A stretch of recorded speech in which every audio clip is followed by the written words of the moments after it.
آپ صلی اللہ علیہ وآلہ وسلم کے عقد میں آلموسٹ 24 سال تک رہی ہیں حضرت خدیجہ. 25 سال کی عمر میں آپ کی شادی ہوئی، تو جب آپ کی عمر مبارک 49 ایئرز ہوئی ہے تو حضرت خدیجہ فوت ہوئی ہیں. 24 سال آپ کی بیوی رہی ہیں اور اس دوران آپ نے دوسری شادی بھی کی ہے.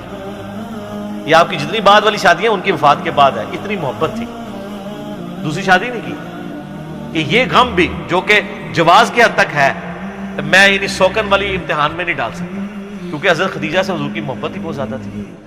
اور حضور صلی اللہ علیہ وسلم کی زندگی میں یہ 49th year of his life وہ غم کا سال تھا کہ وہ دونوں ہستیاں جو حضور صلی اللہ علیہ وسلم کی سپورٹ میں کھڑی ہوئی تھی، ایک ہی سال دونوں کا انتقال ہو گیا. اسی لیے اسے کہا جاتا ہے عام الحزن، غم کا سال. تو وہ تو غم تو ختم نہیں ہو سکتا. صحیح بخاری اور مسلم کی متفق علیہ حدیث ہے، مولا علی رضی اللہ تعالیٰ عنہ وعلیہ السلام جن کی پرورش حضرت خدیجہ نے کی ہوئی ہے اور اللہ نے یہ بدلہ دنیا میں اتارا ہے. ابو طالب نے پرورش کی نبی علیہ السلام کی. ابو طالب کے بیٹے علی بن ابی طالب کی پرورش نبی علیہ السلام نے کی. تو ابو طالب نے نبی علیہ السلام کی پرورش کی اور نبی علیہ السلام نے ان کے بیٹے کی پرورش کی. اور حضرت خدیجہ جو ہے حضرت علی کے لیے ماں کی طرح تھی، اور بعد میں خوش نصیبی کہ انہی کی بیٹی کے ساتھ نکاح بھی ہو گیا سیدہ فاطمہ کے ساتھ. تو صحیح بخاری اور مسلم متفق علیہ حدیث ہے، بخاری مسلم دونوں میں. سیدنا علی کہتے ہیں کہ میں نے نبی علیہ السلام سے خود سنا تھا کہ اگلی امتوں میں سارے جہان والوں پر فضیلت اللہ نے دی تھی مریم بنت عمران کو، حضرت عیسیٰ کی والدہ کو، اور اس زمانے میں سب جہان والی عورتوں پر فضیلت دی ہے خدیجہ کو. حضرت خدیجہ والی فضیلت کسی بھی نبی علیہ السلام کی بیوی کو حاصل نہیں ہے.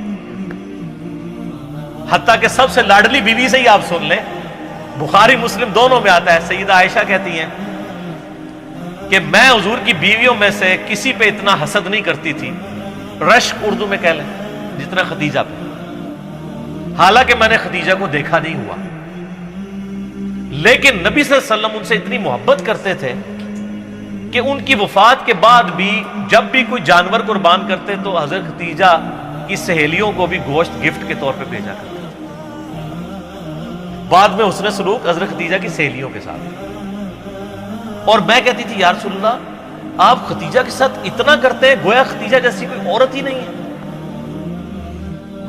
تو آپ نے فرمایا ہاں خدیجہ جیسی کوئی نہیں میرے لیے. اس نے مشکل وقت میں میرا ساتھ دیا اور میری ساری اولاد بھی خدیجہ سے. ایک حضرت ابراہیم پیدا ہوئے ہیں ماریہ قبطیہ سے کہ وہ بھی فوت ہو گیا. باقی نبی علیہ السلام کی اپنی 4 بیٹیاں اور باقی 2 صاحبزادے حضرت خدیجہ سے سلام اللہ علیہا وعلیہ السلام. بلکہ حضرت ابو ہریرہ کہتے ہیں رضی اللہ تعالیٰ عنہ، بخاری مسلم دونوں میں، کہ ایک دفعہ حضرت خدیجہ جو ہیں وہ سالن پکا کے کھانا نبی علیہ السلام کے لیے لے کے آ رہی تھی. تو نبی علیہ السلام نے ہمیں خود یہ بات سنائی کہ اس وقت حضرت جبرائیل علیہ السلام میرے پاس آئے اور مجھے کہا کہ آپ کی بیوی جو ہے نا آپ کے لیے کھانا لے کے آ رہی ہے، اور اس بیوی سے آپ نے کہنا ہے کہ اللہ تعالیٰ اس پہ سلام بھیجتا ہے اور جبرائیل بھی سلام بھیجتے ہیں. سر آپ امیجن کر سکتے ہیں کسی شخص کو یہ بتایا جائے کہ اللہ تعالیٰ نے آپ کی طرف سلام بھیجا ہے. آپ تو جناب بزرگوں کے سلام کے لیے ترس رہے ہوتے. تو حضرت خدیجہ جب وہ کھانا لے کے حضور کے سامنے رکھا تو آپ نے فرمایا کہ اللہ تعالیٰ نے تیرے لیے سلام بھیجا اور جبرائیل علیہ السلام. یہ حدیث بخاری مسلم دونوں میں، اور وہ حدیث بڑی رکت انگیز ہے جی، ابو داؤد کے اندر اور مسند احمد کے اندر،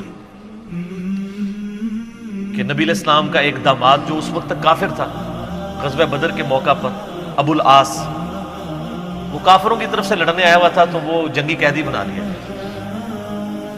اب ظاہر قیدی کے لیے تھا کہ فدیہ دے کے چھوڑا جائے گا، فدیے کے لیے مال دینا پڑتا تھا. اب اس کی جو بیوی ہے وہ سیدہ زینب نبی علیہ السلام کی بیٹی، جن کی آگے سے وہ بیٹی ہیں جو حضور کی نواسی ہیں، امامہ بنت ابی العاص، جن کے بارے میں صحیح بخاری میں آتا ہے کہ نبی علیہ السلام ان کو گود میں اٹھا کے نماز پڑھا کرتے تھے. جس طرح حسن و حسین تھے اس طرح وہ بھی تھے. امامہ، یہ لفظ ویسے لوگ امامہ پڑھتے ہیں، یہ الف کے اوپر یعنی حمزہ کے اوپر پیش ہے،